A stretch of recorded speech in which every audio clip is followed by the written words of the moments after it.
साद रिजवी साहब को इन्होंने रिहा नहीं किया जल्द से जल्द, तो मैं अपनी तहरीक जवानान पाकिस्तान को इसके साथ शामिल करूँगा। इन्होंने मजाक बना लिया हर चीज़ का, ये धोखा देते रहे दरमियान में।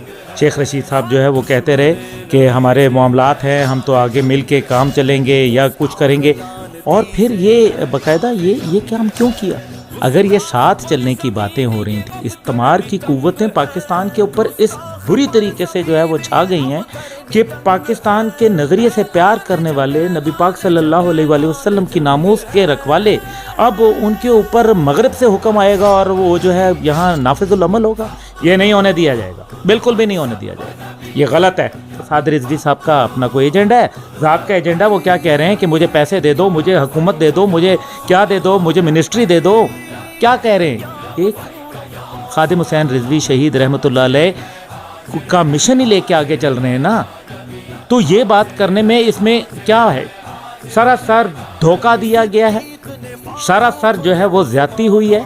और खादिम हुसैन रिजवी साहब के जो चाहने वाले हैं और उनके नज़रियाती जो साथी हैं, जो पूरे पाकिस्तान में नहीं आलम इस्लाम में मौजूद हैं, क्या खादिम हुसैन रिजवी साहब एक सोच का नाम थे ना। बात यह है कि वो नामूस रिसालत की बात कर रहे थे, वो इस्लाम की बात कर रहे थे, गैरत और हमियत की बात कर रहे थे, इकबाल की बात कर रहे थे, यही बात कर रहे थे ना।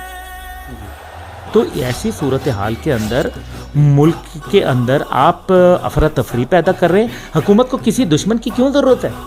एक पीडीएम चली गई है, उन्होंने दूसरी जो है वो खादिम हुसैन रिजवी साहब के चाहने वाले लब्बैक वाले जो है उनको जो है आज फिर उभार दिया। मैं कारकुनों को ये कहूँगा कि साद रिजवी मेरा छोटा भाई है, मैं हमीद गुल का बेटा हूँ, मैं जो बात कह दूँ पत्थर पे लकीर होती है, मैं वापस नहीं लेता इंशाअल्लाह ताला।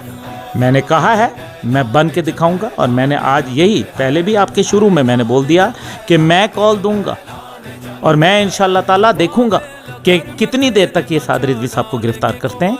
इंशाअल्लाह ताला हम भी बातचीत कर रहे हैं, यहाँ खामोश नहीं बैठे, कारकुनान इंतज़ार करें इंशाअल्लाह ताला। अब आप देखेंगे इंशाअल्लाह ताला, वरना दमादम मस्त कलंदर तो हो ही जाएगा।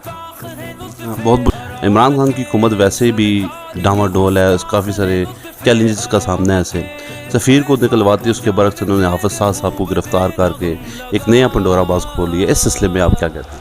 देखिए, सीधी सी बात है, जब फैज़ाबाद के अंदर धरना हुआ और उसके बाद फिर रहलत हो गई एक बहुत बड़े लीडर की, तो उस टाइम पे क्या नूरुल हक कादरी साहब गारंटर थे, और उन्होंने बाकायदा आके उनके साथ हुकूमती अहलकार थे, ओहदेदारान थे, ज़िम्मेदारान थे, उन्होंने एक मुआहदा किया जिसको बाकायदा दुनिया ने देखा, तो तश्तज़बाम हुआ।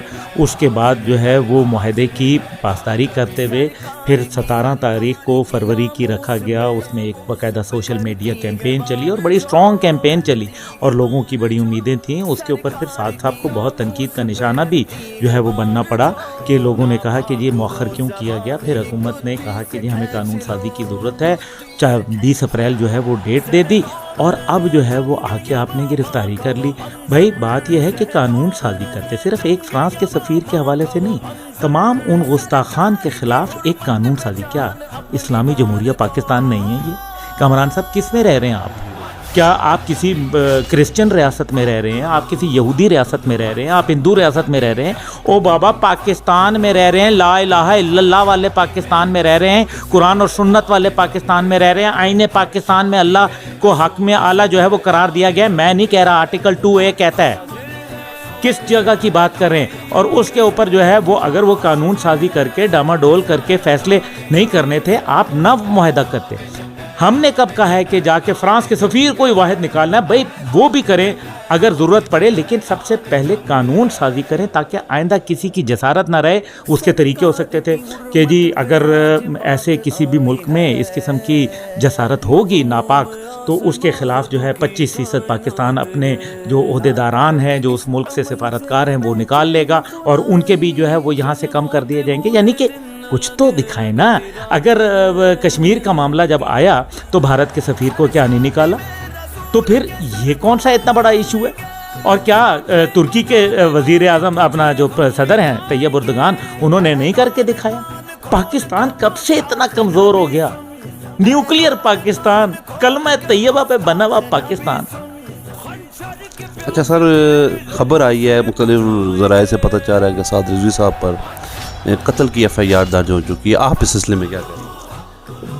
اب ہو سکتا ہے کہ وہ ایسا نہ ہو کہ بھٹو صاحب کے حوالے سے انہوں نے کوئی درج کر دی ہو، وہ ہوتا ہے نا بعد میں جو ضمنیاں ہوتی ہیں اس کے اندر، اور یہ بھی ہو سکتا ہے کہ وہ کسی اور کے قتل کے، راجیو گاندھی بھی قتل ہوا تھا، ہو سکتا ہے اس کی ڈال دی ہو، یہ بحری جہاز کے اغوا، یا ہو سکتا ہے وہ لیلا خالد جس نے جہاز اغوا کیا تھا اس کے حوالے سے مذائقہ خیز کے علاوہ اور میں کیا لفظ بولوں.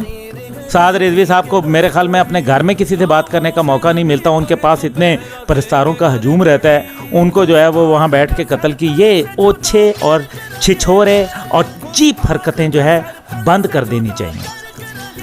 سعد رضوی صاحب کو آپ نے انٹرویو میں چھوٹا بھائی کہا ہے، بڑی محبت کا اظہار کیا آپ نے ان کے ساتھ.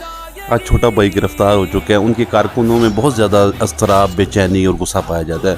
ہمارے چینل کے حوالے سے ان کو کیا پیغام دیں؟ غصہ دبا کے رکھیں، اور موقع آ رہا ہے. آج آپ کو دیکھیں، بہت سارے جب بابا جی رحمۃ اللہ علیہ دنیا سے رحلت فرما گئے تو اس کے بعد بہت ساری چہمہ گوئیاں ہونا شروع ہو گئیں کہ ساتھ ساتھ شاید اس مرتبے پہ پہنچ پائیں گے نہیں پہنچ پائیں گے، تحریک لبیک جو ہے وہ یکجا رہ پائے گی نہیں رہ پائے گی، وہ مختلف قسم کی جو سیاست چلنا شروع ہو گئی.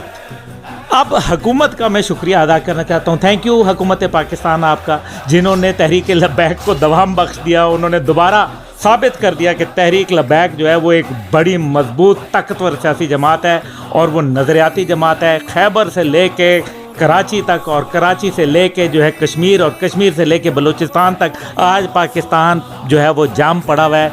یہ شکریہ حکومت پاکستان کا. انہوں نے سعد رضوی صاحب کو ایک بھرپور مضبوط سیاسی لیڈر بنا دیا. میں یہی کہہ سکتا ہوں، اور کیا کہوں گا. اور میں کارکنوں کو یہ کہوں گا کہ سعد رضوی میرا چھوٹا بھائی ہے، میں حمید گل کا بیٹا ہوں. میں جو بات کہہ دوں پتھر پہ لکیر ہوتی ہے، میں واپس نہیں لیتا انشاءاللہ تعالی. میں نے کہا ہے، میں بن کے دکھاؤں گا. اور میں نے آج یہی پہلے بھی آپ کے شروع میں نے بول دیا کہ میں کال دوں گا، اور میں انشاءاللہ تعالی دیکھوں گا کہ کتنی دیر تک یہ سعد رضوی صاحب کو گرفتار کرتے ہیں. انشاءاللہ تعالی ہم بھی بات چیت کر رہے ہیں، یا خاموش نہیں بیٹھے. کارکنان انتظار کریں انشاءاللہ تعالی. اب آپ دیکھیں گے انشاءاللہ تعالی، ورنہ دما دم مست کلندر تو ہو ہی جائے گا. بہت بہت شکریہ، آپ نے عبداللہ حمید گل صاحب کا پوائنٹ آف ویو سنا.